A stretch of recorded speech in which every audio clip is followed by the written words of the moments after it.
బనానాతో ఎప్పుడైనా ఇలా ట్రై చేశారా? ఈసారి ట్రై చేయండి. ఈ వీడియో చూసి చాలా టేస్టీగా ఉంటుంది. కిడ్స్ అయితే చాలా బాగా ఇష్టపడతారనమాట. ఫస్ట్ అయితే కొంచెం మంచిగా పండిన బనానాని తీసుకొని ఇట్లా పీల్ తీసేసి మనమైతే ఇలా చిన్న ముక్కలుగా కట్ చేసుకోవాలి. ఫ్రూట్స్ అంటే ఇష్టం లేని వాళ్ళకి కూడా ఈ రెసిపీ చాలా బాగా నచ్చుతుందనమాట. ఇన్ఫాక్ట్ చిన్న పిల్లలు ఫ్రూట్స్ తినడానికి ఇష్టపడరు కదా.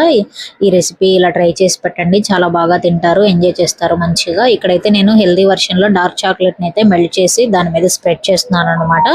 మీకు ఇన్ఫాక్ట్ కావాలి అంటే కొంచెం డైరీ మిల్క్ చాక్లెట్ ఉంటుంది కదా, అది మెల్ట్ చేసి వేసినా గానీ చాలా బాగుంటుంది. ఇది డైరెక్ట్ గా తిన్నా గానీ బాగుంటుంది, లేదంటే కొంచెం సేపు ఫ్రిడ్జ్ లో పెట్టుకొని ఫ్రీజ్ చేసుకొని తిన్నా కానీ చాలా బాగుంటుంది అనమాట. ఒకసారి ట్రై చేసి ఎలా వచ్చిందో కమెంట్ చేయండి. సేమ్ ప్రాసెస్ లో ఏ ఫ్రూట్స్ నైనా యాడ్ చేసుకొని తినొచ్చు. ఆల్రెడీ మన ఛానల్లో స్ట్రాబెర్రీతో చేసిన వీడియో ఒకటి ఉంది, నేను ఛానల్ నేమ్ కింద ట్యాగ్ చేస్తాను. మీకు ఇంట్రెస్ట్ ఉంటే ఒకవేళ వెళ్ళి ట్రై చేయండి. ఇప్పుడు స్ట్రాబెర్రీ చాక్లెట్ అనేది ట్రెండింగ్ కదా. ఈ రెసిపీ ఎలా వచ్చింది ఏంటి అనేది తప్పకుండా నాతో అయితే షేర్ చేసుకోండి. ఐ హోప్ మీకు నచ్చిందని అనుకుంటున్నాను ఈ వీడియో. ప్లీజ్ నచ్చితే లైక్ చేయండి, సబ్స్క్రైబ్ చేయండి. Thank you for watching. మళ్ళీ నెక్స్ట్ వీడియోలో అయితే కలుద్దాం.